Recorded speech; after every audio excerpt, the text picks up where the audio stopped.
Charlotte, Charlotte, why you gotta do this to me? After Thursday, I had to deal with Gakko Grashi, but now Saturday, I gotta deal with you. Guys, episode 11 of Charlotte. What the hell? What? What the hell, everyone? Everyone knows what I'm talking about. What the hell was that? I don't even know anymore, guys. I'm just so done now. I don't even know. I don't know.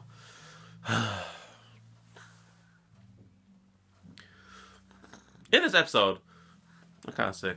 In this episode, I thought it was just gonna be really chilled, but then everyone's telling me about how in the episode preview, lots of shit goes down, and like the whole episode name was Charlotte, and everything like that. And I'm just like, okay, well, this seems to be really good. So after watching the first beginning of Charlotte, I was assuming that it was all gonna be a relaxing, chilled episode. Like no more shit's gonna go down. We saved Ayumi. It's gotta be fine, right?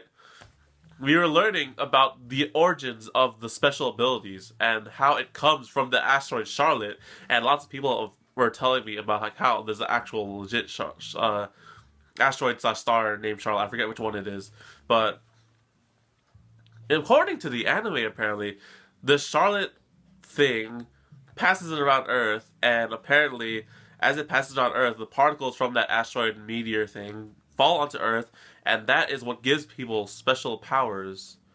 Interesting, but very. I can believe that, technically. Yeah, I can believe that. So, we learned the origins of the powers, which is really incredible, and they're basically trying to create a vaccine for the Charlotte asteroid meteor thing, right? And it's in production currently, and we learned a lot of other stuff. But the gist of it is that you and Ayumi have to stay with their brother Shusuke in the research facility because, like, I don't know. Apparently, people like crime syndicates over the world, or like just people who know about the powers over the world, are looking for you because he is the strongest power wielder ever.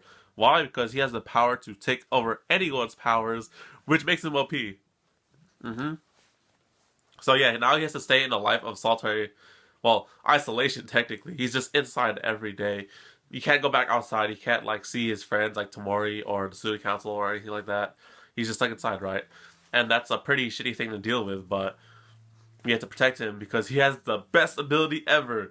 So that happens, and then after halfway through the episode, we see that they're just having fun playing mahjong, which I think is a Angel Beast reference. I think, but like they're playing mahjong, and Pooh decides that there's a new person with abilities. I should go tell the student council president, you cannot come with me because you gotta stay inside. Right? Pretty simple. I thought, like, okay, he's gonna go see the student council president. We're gonna see Tamori and everyone else in this episode. But no.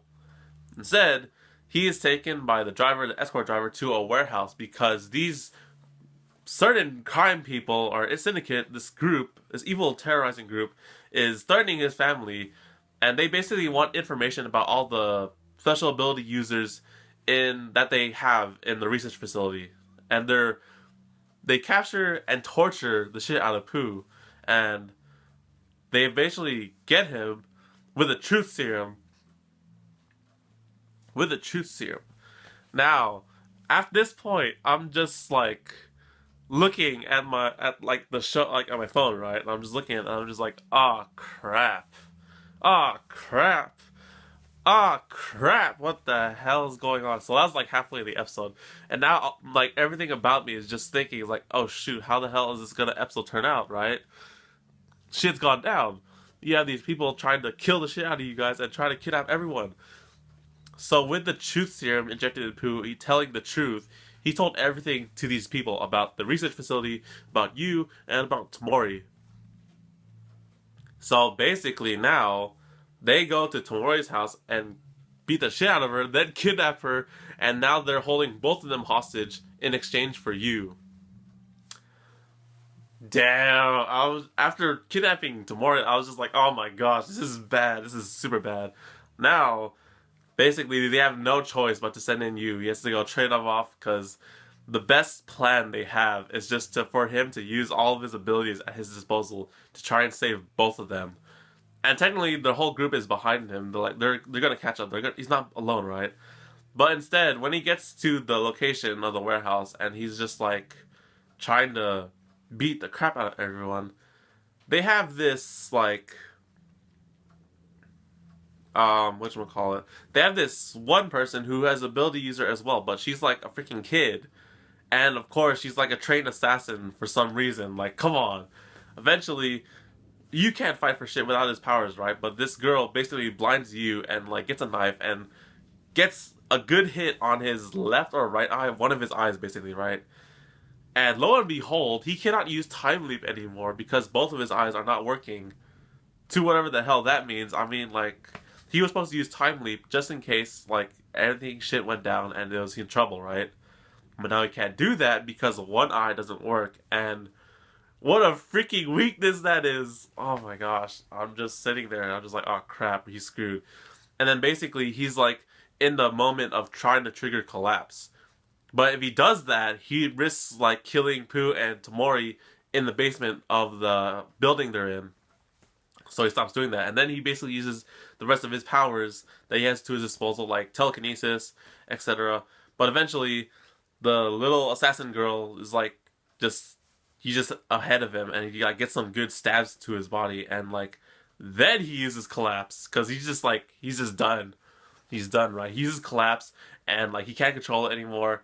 The whole building collapses, and like the rest of the brother and his group arrive just in the nick of time, or just to see the building collapse. And now I'm just thinking like, well, Tamori's dead, Yu's dead, Pooh's dead, these criminal syndicate guys are dead. That can't be, right? So basically they go into the building trying to find survivors, to find anyone, right? They find the two criminal dudes who are still alive, freaking injured, but we're gonna get their ass next episode. And we actually see Yu and the little assassin girl alive because as the building was collapsing, Yu used telekinesis in the nick of time to save himself. What about Pooh and Now? Pooh basically sacrificed himself to save Now from the building collapse, and Pooh dies. He dies. I have not seen an anime death this season except from Gakogurashi and since Ayumi. And now someone legitly died. Unless they use Time Leap to save him. Wait, no, he can't use Time Leap anymore. Because they got his eye. Oh my goodness, never mind. See, this is what this episode did to me, guys. I can't think straight anymore. Pooh dies, and that's the end of the episode, right? No episode preview, just the ending cutscene. Or the ending song, right? And that song is way too cheerful for this scenario. So now, next episode, guys. What will happen in these last two episodes? To find out, I'll see you guys next week on the next episode on the Domotaku Anime Channel. So take care, guys, and matane. Because Charlotte, I'm so done with you guys.